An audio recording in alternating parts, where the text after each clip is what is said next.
Hello friends, ಎಲ್ರಿಗೂ ನಮಸ್ಕಾರ. North East ಸ್ಪೈಸಸ್ಗೆ ಎಲ್ರಿಗೂ ಸ್ವಾಗತ. ಫ್ರೆಂಡ್ಸ್, ನಾನು ಬೆಂಡೆಕಾಯ 2 ಸೂಪರ್ ಟೇಸ್ಟಿ ರೆಸಿಪಿಯನ್ನು ಟ್ರೈ ಮಾಡಿದ್ದೆ. ಅದರ ವಿಡಿಯೋವನ್ನು ಇವತ್ತು ನಿಮ್ಮ ಜೊತೆ ನಾನು ಶೇರ್ ಮಾಡ್ತಾ ಇದ್ದೇನೆ. ಒಂದು ಕುಕ್ಕರಲ್ಲಿ 1 ಟೇಬಲ್ ಸ್ಪೂನಷ್ಟು ಎಣ್ಣೆಯನ್ನು ಬಿಸಿ ಮಾಡಿ ಅದಕ್ಕೆ ನಾನೀಗ 1 ಟೊಮೆಟೊವನ್ನು ಹೆಚ್ಚಿ ಫ್ರೈ ಮಾಡ್ತಾ ಇದ್ದೇನೆ. ಇದು ಫ್ರೈ ಆಗ್ತಾ ಇರುವಾಗ ಫ್ರೆಂಡ್ಸ್, ಒಂದು ಅರ್ಧ ಕಪ್ನಷ್ಟು ತೊಗರಿಬೇಳೆಯನ್ನು ಚೆನ್ನಾಗಿ ತೊಳೆದು ಇದ್ರ ಜೊತೆ ಹಾಕಿ 2-3 ವಿಸಿಲನ್ನು ಚೆನ್ನಾಗಿ ಬೇಯಿಸಿ ತೆಗೆದಿಟ್ಟಿದ್ದೇನೆ. ಒಂದು ಪ್ಯಾನಲ್ಲಿ ಸ್ವಲ್ಪ ಎಣ್ಣೆಯನ್ನು ಬಿಸಿ ಮಾಡಿ 1 ಟೇಬಲ್ ಸ್ಪೂನಷ್ಟು ಕಡಲೆಬೇಳೆ, ಉದ್ದಿನಬೇಳೆ, ಮೆಂತೆ,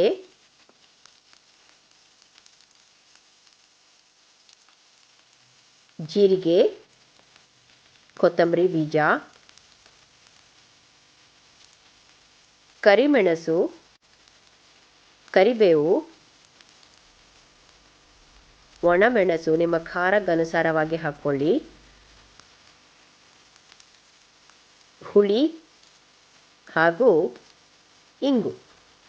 ಇಷ್ಟನ್ನೆಲ್ಲ ಹುರಿದು ಆರಿದ ನಂತರ ಸ್ವಲ್ಪ ನೀರು ಬೆರೆಸಿ ನಯವಾಗಿ ಕಡಿದು ನಾನಿಲ್ಲಿ ಇಟ್ಕೊಂಡಿದ್ದೇನೆ.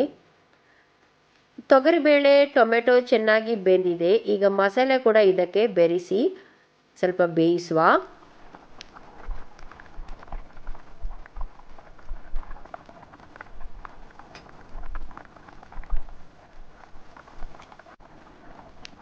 ಮಿಕ್ಸಿ ತೊಳೆದ ನೀರನ್ನು ಕೂಡ ಹಾಕಿದ್ದೇನೆ.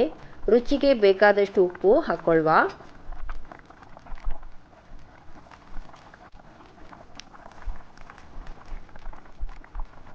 ಸ್ವಲ್ಪ ರುಚಿಗೂ ಖಾರಕ್ಕೂ ಇರಲಿ ಅಂತ 2-3 ಹಸಿಮೆಣಸಿನಕಾಯಿ ಕೂಡ ನಾನು ಹಾಕ್ತಾ ಇದ್ದೇನೆ. ಇದಕ್ಕೆ ಈಗ ಒಂದು ಚೆನ್ನಾಗಿ ಕುದಿ ಬರಲಿ, ಮಸಾಲೆಗಳು ಚೆನ್ನಾಗಿ ಬೆರೆತು ಬರಲಿ.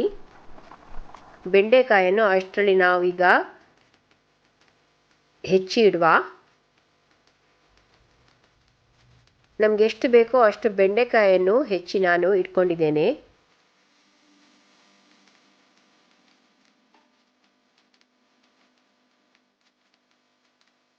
ಮಸಾಲೆಗೆ ಕುದಿ ಚೆನ್ನಾಗಿ ಬಂದಿದೆ ಫ್ರೆಂಡ್ಸ್. ಇವಾಗ ನಾನು ಎಲ್ಲ ಬೆಂಡೆಕಾಯಿ ಇದಕ್ಕೆ ಹಾಕಿ ಬೆರೆಸ್ತಾ ಇದ್ದೇನೆ.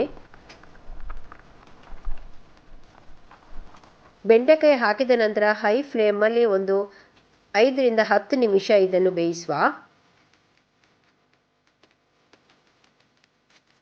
ಈಗ ಒಂದು ಒಗ್ಗರಣೆಗೆ ಇಡುವ. 1 ಟೇಬಲ್ ಸ್ಪೂನಷ್ಟು ಎಣ್ಣೆಯನ್ನು ಬಿಸಿ ಮಾಡಿ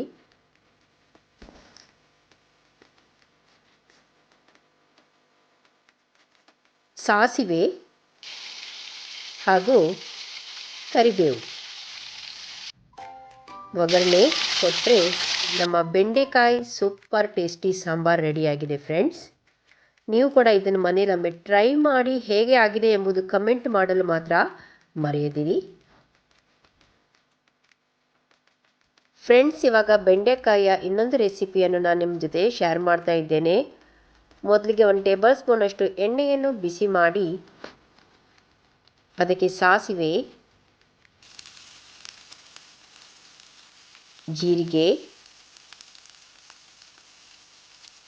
ಕರಿಬೇವು,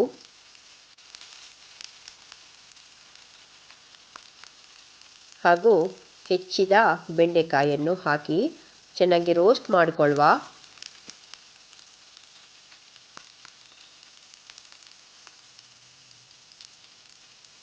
ರೋಸ್ಟ್ ಮಾಡಿ ಆದಮೇಲೆ ಇದನ್ನೆಲ್ಲ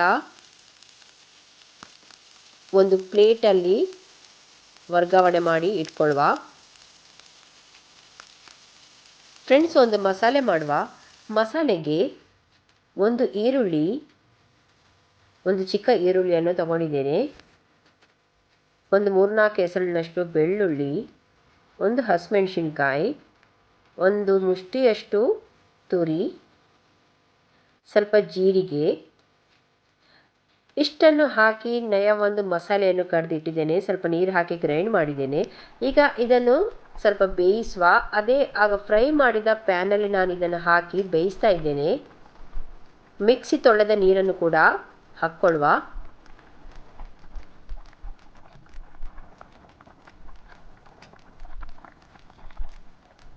ಫ್ರೆಂಡ್ಸ್ ಇದೀಗ ಚೆನ್ನಾಗಿ ಬೆಂದಿದೆ.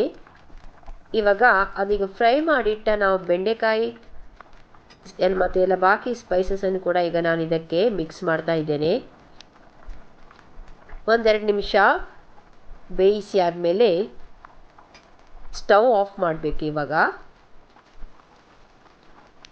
ಸ್ಟವ್ ಆಫ್ ಮಾಡಿ ಆದಮೇಲೆ ನಾನು ರುಚಿಗೆ ಬೇಕಾದಷ್ಟು ಉಪ್ಪು ಹಾಕ್ತಾ ಇದ್ದೇನೆ ಹಾಗೂ ಅರ್ಧ ಕಪ್ನಷ್ಟು ಮಜ್ಜಿಗೆಯನ್ನು ಕೂಡ ಇದಕ್ಕೆ ಬೆರೆಸ್ತಾ ಇದ್ದೇನೆ.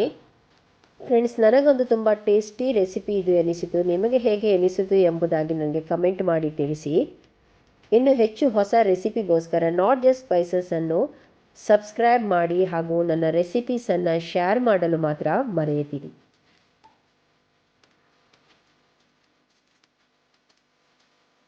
ಎಲ್ಲರಿಗೂ ಧನ್ಯವಾದಗಳು.